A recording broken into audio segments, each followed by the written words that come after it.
पत्रकारों से बातचीत करते हुए हरियाणा प्रदेश के शिक्षा मंत्री कंवरपाल गुर्जर ने बताया कि बच्चों की सुरक्षा को देखते हुए स्कूल बंद करने का फैसला पहले ही ले लिया था। अब जब अध्यापक लगातार स्कूल आ रहे हैं तो ऐसे में अध्यापकों की सुरक्षा भी हमारी जिम्मेवारी है, इसीलिए गर्मियों की छुट्टियां एडवांस में कर दी गई है। इसके बाद आगे की स्थिति पर फैसला लिया जाएगा कि ये छुट्टियां बढ़ानी है या नहीं। वहीं कोविड वैक्सीन को शिक्षा मंत्री कंवरपाल गुर्जर ने कहा कि कोविड वैक्सीन खराब है। इसको लेकर शुरुआत में लोगों को गुमराह किया जा रहा था, लेकिन अब लोग जागरूक हो रहे हैं और लगातार वैक्सीन के लिए आगे आ रहे हैं। वहीं शिक्षा मंत्री ने कहा कि 12वीं की परीक्षाओं को लेकर अभी कोई फैसला नहीं लिया गया है, लेकिन परीक्षाएं अवश्य होंगी, चाहे वह ऑनलाइन हो या ऑफलाइन हो।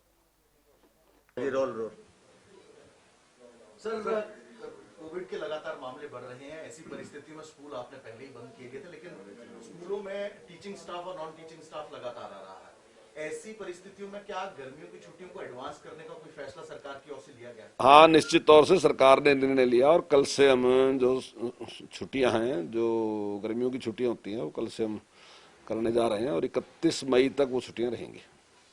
अगर बात करें सर, जिस तरह से क्योंकि एक ड्यूरेशन रहता है गर्मियों की छुट्टियों का, इतने समय के लिए पहले से ही निर्धारित होती है, क्या क्लब की गई हैं छुट्टियां, सर्दियों की और गर्मी की छुट्टियां मिलाई गई हैं या परिस्थिति को देखते हुए इनको इतना एक्सटेंड किया गया? हाँ, नहीं, दोनों बातें हैं। परिस्थितियों को देखते हुए हमने ये निर्णय लिया है और क्योंकि बच्चों का सिलेबस काफी अधूरा रह जाता है क्योंकि स्कूल बंद रहने की वजह से, तो हमने ये जो सर्दियों की और गर्मियों की छुट्टियां थी उनको क्लब करके अभी उनको देने जा रहे हैं और अगर आगे स्थिति सामान्य रहती है तो तब ताकि बच्चों का सिलेबस पूरा हो सके, उसमें स्कूल खुले रहेंगे। सर, होमवर्क वगैरह बच्चों को कैसे दिया जाएगा, क्योंकि अचानक छुट्टी का फैसला लिया गया, तो क्या इस दौरान टीचर जो है वो स्कूलों में आएंगे या घर पे रहेंगे? नहीं, देखिए, अभी तो वैसे भी बच्चे घर पे ही थे, तो होमवर्क वगैरह देखते हैं, उसका भी कोई इस प्रकार का निर्णय लिया तो ऑनलाइन अगर कुछ संभव होगा तो ऑनलाइन उसको करेंगे। अगर कुछ देना तो नहीं, अभी तक टीचर, देखिए, अभी तक टीचर स्कूल में आ रहे थे क्योंकि टीचर और दूसरा जो स्टाफ था वो सारा रहा था, लेकिन कोरोना के जिस प्रकार से केस बढ़ रहे हैं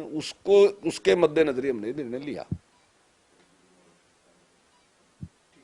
कोविड वैक्सीन जो है उसकी खराबी की खबर लगातार आ रही है और इसको लेकर प्रधानमंत्री की ओर से भी नाराजगी जो है वो अलग अलग राज्यों में व्यक्त की गई है। हरियाणा का भी नाम आ रहा है, सर, किस तरह से देखते हैं इस चीज को और क्या कहें? देखिए, मैं समझता हूँ कि जिस प्रकार की जानकारी अखबार में दी गई है वो सही नहीं है, मुझे लगता है कि गलत है जानकारी।